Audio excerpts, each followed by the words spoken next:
आइए बच्चों, हम लोग देखते हैं इस पर कुछ सवाल। जैसा कि पहला सवाल है, हाइड्रोजन परमाणु के प्रथम बोर कक्षा की त्रिज्या 0.5 एंगस्ट्रॉम है, तृतीय बोर कक्षा की त्रिज्या ज्ञात कीजिए। हमने आपको बताया था R N square to N square into क्या होगा, R1 होगा। यह आपको हमने फार्मूला बताया था, या इसी को हमने कहा था R N square to N square 0.53 angstrom. तो यहाँ पर जो आपका है ये R1 की वैल्यू होती थी। R1 का आप प्रथम बोर त्रिज्या का मान आपने ये निकाला था। यहाँ पर सीधा सीधा दे दिया है R1 की जो वैल्यू है बच्चा, वो आपका तीसरा कहाँ है, तो R3।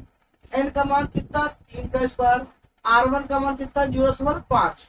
तो यहाँ से अगर ये वैल्यू आप अगर निकालोगे तो 3 त्रिका 9 और ये 0.5, 9 पचे 45, 4.5 एंगस्ट्रॉम आपका हो जाएगा। ये आपका 2017 में पूछा गया था, एक छोटा सा क्वेश्चन था, ठीक है ना। दूसरा कहा है यहाँ पे क्वेश्चन, हाइड्रोजन स्पेक्ट्रम की लाइमन तथा बामर श्रेणी की प्रथम रेखा की तरंगदैर्घ्य का मान रिडबर्ग पद में लिखिए, मतलब आर के टर्म में आपको लिखना है। ठीक है, पहला नंबर लाइमन कहा है, तो आप सीधा सीधा आप लिखोगे 1/लैम्डा। ठीक है, तरंगदैर्घ्य का मान पूछा 1/लैम्डा इक्वल टू आर।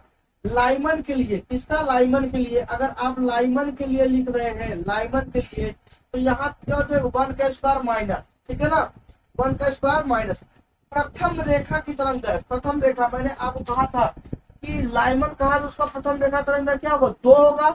ठीक है, तो यहाँ पर क्योंकि प्रथम वाला कहा है, एक के नजदीक कौन होता है, 2। ठीक है, तो यहाँ क्या लिखेंगे, 2 का स्क्वायर। तो यहाँ से क्या हो जाएगा आपका 1/लैम्डा इक्वल टू आर, और यहाँ से 1 का स्क्वायर 1 और इसका 4, तो 4 गुणा करें 4 एकम 4, ये आपका हो जाएगा आर कितना 4 माइनस 1 बटे कितना 4, और यही क्या हो जाएगा 4 में से एक कितना 3 आर बटे कितना 4।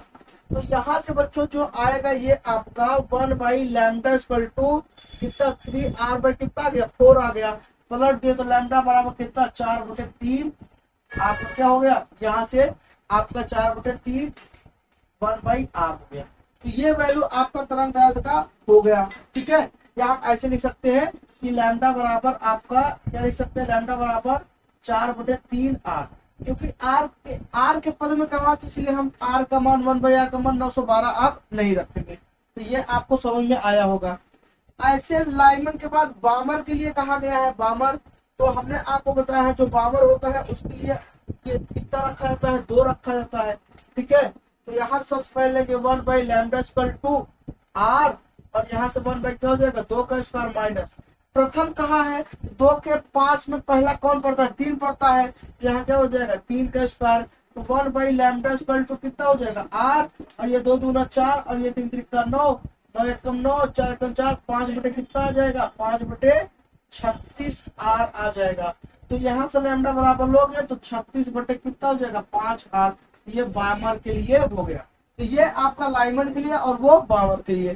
तो ये आपको कहते हैं आपका ये वैल्यू आ गई। ये आपका पूछा गया था 2010 में भी पूछा गया है और 12 में भी पूछा गया है।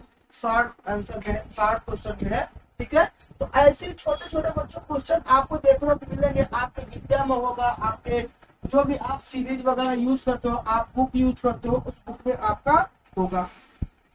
अब जैसे देखिए इसमें कहा है हाइड्रोजन स्पेक्ट्रम में बामर श्रेणी की द्वितीय रेखा की तरंगदैर्घ्य रिडबर्ग पद में लिखिए। तो बामर कहा है, तो यहाँ से 1/लैम्डा आपका हो जाएगा, यहाँ से आर बामर के लिए क्या होगा 2 का स्क्वायर माइनस।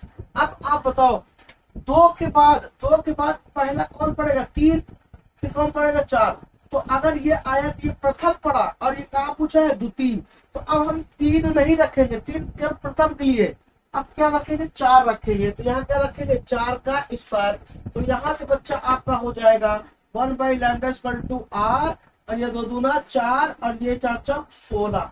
तो 16 यहाँ से क्या हो जाएगा आर, ये हो जाएगा 16 माइनस 4, 16 चौको 64, और यहाँ से 1 क्या हो जाएगा लैम्डा। तो यहाँ से 1/लैम्डा इक्वल टू आर, और 16 4 में कितना हो जाएगा 12, और ये कितना हो जाएगा 64 हो जाएगा। ठीक है ना, ये आपका 64 हो जाएगा। अब इसे बच्चों हम क्या कर देंगे, पलट देंगे। अगर हम काटना चाहें तो ये 4 से कटेगा, 4 12 और कहते हैं 16 चौको 64, तो यहाँ से 1/लैम्डा इक्वल टू आपका 3r बाई कितना आ गया 16 आ गया, पलट देते हैं तो लैम्डा इक्वल टू 16/3r, ये आपका रेडबर्ग के पद में आपका वैल्यू आ गया। ये 2015 में बच्चा पूछा गया है। एक क्वेश्चन और हम दिखा रहे हैं, 2-3 क्वेश्चन आपको और दिखा रहे हैं, ठीक है।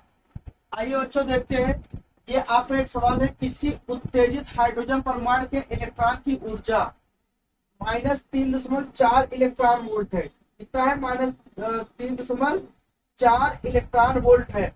इलेक्ट्रॉन का कोणीय संवेग ज्ञात करना है। देखिए यहाँ पे जो ऊर्जा है वो En का मान -3.4 इलेक्ट्रॉन वोल्ट दिया गया है, और आप जानते हो En इक्वल टू कितना होता है? -13.6/n² इलेक्ट्रॉन वोल्ट ये ऊर्जा का सूत्र होता है। और यहाँ से अगर देखा जाए तो En का मान -3.4 electron volt equal to -13.6/n² electron volt, ठीक है। ये इलेक्ट्रॉन वोल्ट से इलेक्ट्रॉन वोल्ट कट गया, माइनस से माइनस कट गया, n² आप इधर लाइए तो ये 13 क्या हो जाएगा 6, और यहाँ क्या हो जाएगा आपका 3.4। अगर आप इसे काटेंगे कितनी बार जाएगा? 4 बार जाएगा। कितनी बार जाएगा? 4 बार। तो यहाँ से n² बराबर कितना? 4, अर्थात n बराबर कितना हो जाएगा? 2 हो जाएगा बच्चा, ठीक है। n बराबर कितना हो जाएगा? 2। अब कहा है कि इस इलेक्ट्रॉन का मतलब जो इलेक्ट्रॉन है इसका क्या है? कोणीय संवेग। तो n बराबर क्या है? दूसरी कक्षा। तो कोणीय संवेग बराबर मैंने आपको बताया है, संवेग का जो फार्मूला होता है वो NH अपान क्या होता है? 2 पाई होता है। n की वैल्यू 2, क्योंकि n की वैल्यू 2 आई है। h का मान 6.6 गुणित 10 घात कितना होता है? -34 होता है, बटे 2 गुणित पाई का मान आपको कितना होगा? 3.14 होगा। पाई का मान जो होगा बच्चा वो कितना हो जाएगा? 3.14 हो जाएगा। अब इसी वैल्यू को आप रख के अगर आप सॉल्व करते हो तो यहाँ जो कोणीय संवेग आएगा वो 2.1 गुणित 10 घात कितना आएगा? -34 जूल इंटू क्या आ जाएगा? सेकंड आ जाएगा। यही क्या हो जाएगा? आंसर। इसे आप सॉल्व कर लीजिएगा, ठीक है। तो ये आपका ये सवाल हो गया। अब ऐसे अगले सवाल में कहा है, इसमें देखिए कहा है कि हाइड्रोजन परमाणु की प्रथम कक्षा के इलेक्ट्रॉन की ऊर्जा इतनी है। तो तीसरी का तो En इक्वल टू -13.6/n² होता है, इतना इलेक्ट्रॉन वोल्ट। पहले का अगर ये है तो यहाँ निकालते हैं तीसरा, तो -13.6/3 का क्या हो जाएगा? Square electron volt. और ये En इक्वल टू -13.6/3 किसका 9 इलेक्ट्रॉन वोल्ट। और यही अगर आप भाग लगाओगे तो -13.6 में अगर बच्चा 9 से आप क्या कर दो, अगर भाग लगा दो, ये लगभग -1.51 इलेक्ट्रॉन वोल्ट आपका आएगा। और मैंने ये आपको कराया भी है कि इतना आता है, आप वैल्यू याद रख सकते हो, ठीक है ना। आइए हम लोग 2-3 टाइप का और क्वेश्चन देखते हैं जिससे आपके सारे सवाल क्लियर हो जाएंगे। आइए बच्चों अगला सवाल देखते हैं। हाइड्रोजन परमाणु की लाइमन तथा बामर श्रेणी की प्रथम रेखाओं की तरंगदैर्घ्य तथा व्यंजक रेडबर्ग नियतांक के पदों में लिखिए। इससे पहले मैं ये क्वेश्चन करा चुका हूँ, लेकिन देख लीजिए। लाइमन के लिए अगर कहा है तो लाइमन के लिए आप